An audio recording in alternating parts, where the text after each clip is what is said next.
जय जय रघुवीर समर्थ। जय जय रघुवीर समर्थ।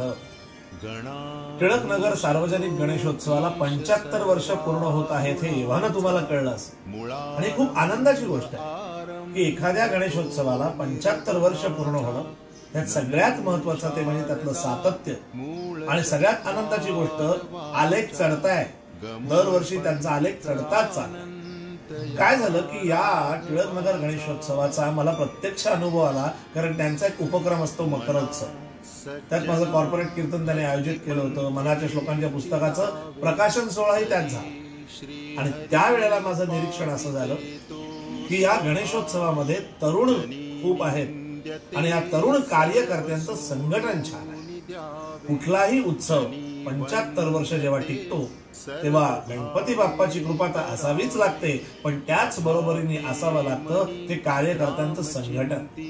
तिथे प्रत्येक कार्यकर्ता घरचंच कार्य असल्यासारखा वावरतो आणि या निमित्तानं मी एक संधी घेतो की आपल्या समर्थांनी त्या काळी गणेशोत्सव सुरू केला आणि त्याच्यात त्यांनी सांगितलं की असे उत्सव व्हायला पाहिजेत, कारण या उत्सवामध्ये अनेक भक्त एकत्र येतात।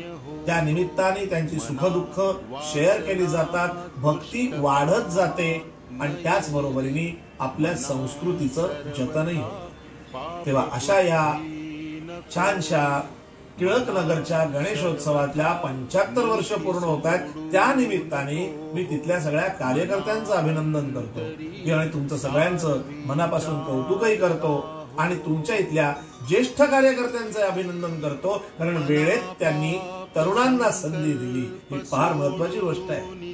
तरुणांना संधी द्या, त्यांना मार्गदर्शन करा आणि पुढच्या पिढीपर्यंत हा सांस्कृतिक वारसा असाच पुढे चालत राहावो हीच समर्थ चरणी प्रार्थना। जय जय रघुवीर समर्थ। विकारे घडे हो जनी सर्वचीची